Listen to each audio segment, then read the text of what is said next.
I found this guy on Reddit, and it was a usable image. We can see it's a mirror selfie, which you can use. And he got 42% frontal harmony. I put this there because he didn't have a side, so ignore that. He had a 42% facial harmony, which is bad.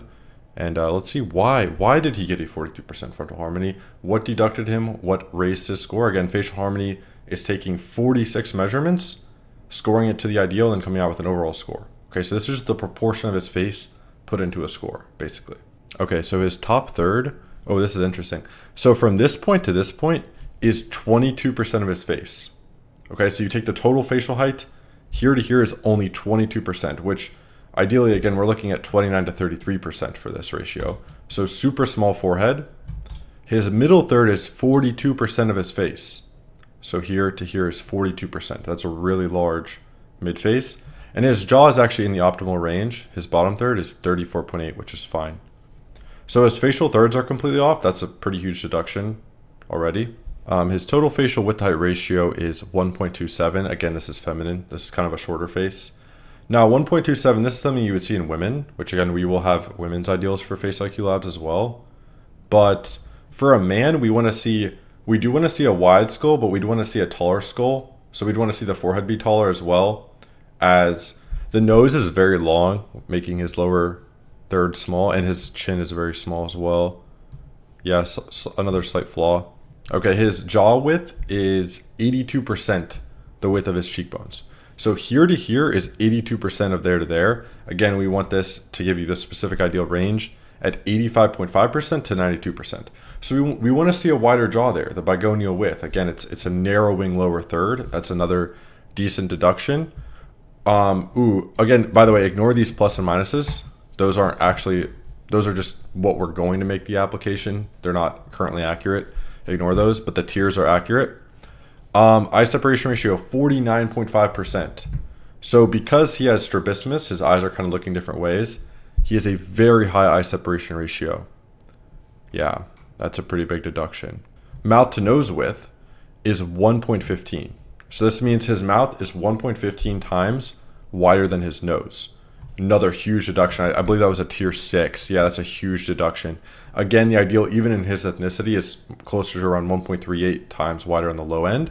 We can definitely make a morph and kind of show some of these changes corrected based on the math, which ideally is what the software is going to do eventually as well, is actually show what your face would look like based on the data, the actual hard data, and then the advice you could actually take based on that data. Then it would have a concept of what you'd look like. Now that's farther down the line, but ideally that's what we'll be able to do. Facial width height ratio is pretty average. Jaw's a bit flat, whatever. It's because the chin is so short is why. Ooh, yeah. Eye width to height aspect ratio, tier 6. So we see his eyes are very rounded. He has scleral show. The whites underneath the pupil is showing. And so his eye aspect ratio from here to here divided by here to here is 2. And you know, in the top most attractive men, we see this at like 3.6, like in Sean O'Pry. Very compact and hunter eyes. This guy has very feminine rounded eyes. That's another huge deduction. I think it was a tier 6. Yeah, that's 2.8 on the low end. Really, we want to see this more towards the 3.6 range. 3 is pretty acceptable. And we average out the left and right eye aspect ratio. Eyebrow tilt is good. So roughly, we have a 9-degree tilt on average, which is good. Wide neck in relation to the jaw. Of course, the jaw is a bit narrow. So yes, the neck is wide relative to the jaw, but they're actually both small in the absolute sense. So he honestly kind of got a little lucky with that assessment. We'll probably actually add an assessment of neck to facial width as well, which could be interesting. He has low set eyebrows, which is good. Lower to upper lip ratio, it's not very important. So yeah, it's kind of a nice little breakdown of this guy's face of why he got a 42% frontal score. In terms of his overall score, his angularity would be closer to roughly a 6.25. His dimorphism, low. His features aren't good either with the nose shape, the under eye coloring, the slight forehead wrinkles, the lip coloration and shape, etc. His features aren't good, his harmony isn't good, his dimorphism isn't good, his angularity is solid. Overall, his score would likely end up being in the finished product. The software would probably give him like a 4.25 kind of a bottom 25-ish% face, bottom 20%-ish face in that range. And yeah, so that's kind of a good example of the harmony tool. And we'll move on to someone with the front and side profile. So this guy got an 83% frontal score, which that's pretty good, and a 46% side score. That's actually, you don't see that every day, such a disparity. We'll look through the front. The front's going to be green all the way down. Proper top, middle, and bottom third. This is perfect. This is perfect facial thirds. Yep, 30%, 33, nearly 36. That's the exact facial thirds you want. Perfect. Perfect total face shape.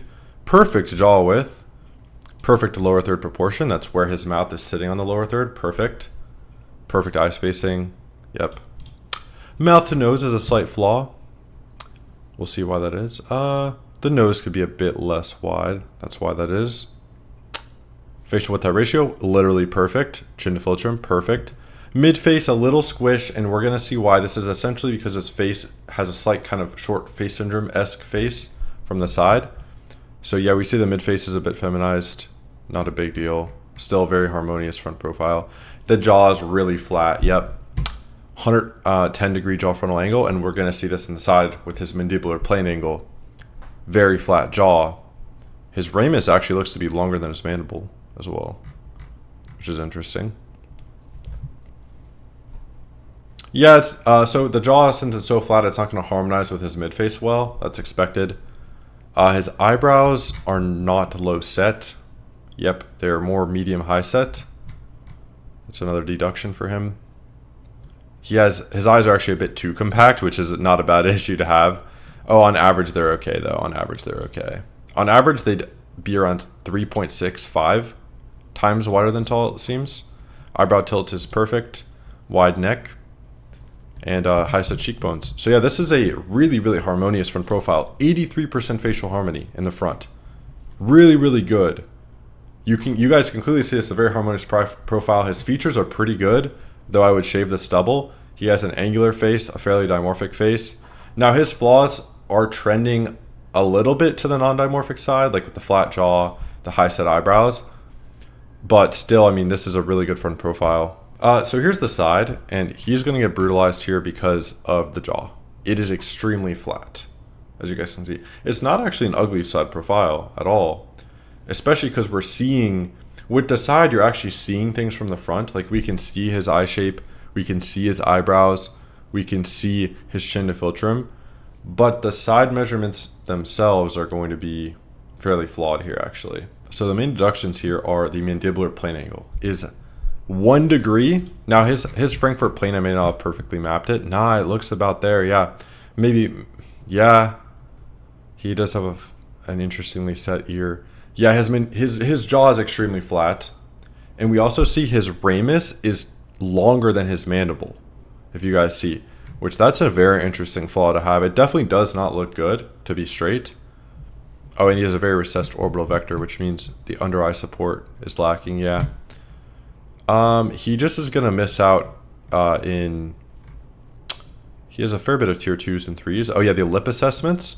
So because he has like almost a short face syndrome-esque kind of side, the chin's over protruding, like the lower jaw could be a bit more forward.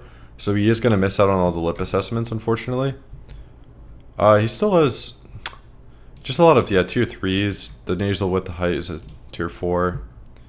The convexities are good, actually. So the convexities assessing things like this to this to this. The flatness of the profile is actually pretty solid. Yep. These are the huge deductions. Very, very large outlier tiers.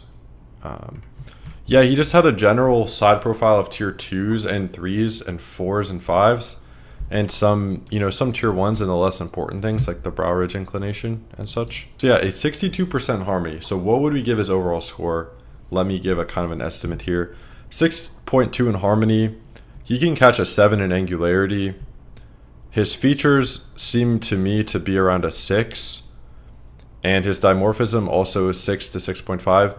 His ballpark is going to be around a 6.5, I would say, on my chart. So he is in that ballpark of a top 5 to 8% face. He is above someone like Tom Holland aesthetically. He's above someone like Ryan Gosling aesthetically. He is below someone like Cillian Murphy aesthetically. Not by a lot. He is in that Timothy Chalamet range, would be my estimation. So yeah, I would estimate his score to be roughly 6.5 on my chart, so top 5%. So yeah guys, if you're interested in the software I used to calculate the harmony, it's called FaceIQ Labs. It's going to map out your whole face, assess your angularity, dimorphism features, give you tips to improve based on the data we see with your face, show you how you'll look with that data eventually. We're going to have forums, improvement advice. It's going to be kind of the hub, the best place for all things facial aesthetics. If you're interested, you can put in your information, and don't worry, it's not being sold. It's just you're on our wait list. Basically, we'll email you right when the software drops, and you'll get the founder discount. The founder discount will be a pretty big discount. You'll have that for life, so long as you subscribe. And yeah, you can then analyze people's faces with this software if you're interested. So that link will be down below. It's going to be up for around 7 more days, most likely. Then it's gone. And yeah, so if you're interested in this software, finding out how attractive you are, the details of your face and how to improve, I would, join the waitlist if you'd like to. No pressure. If you don't want to, then don't. Thank you guys for watching. Peace.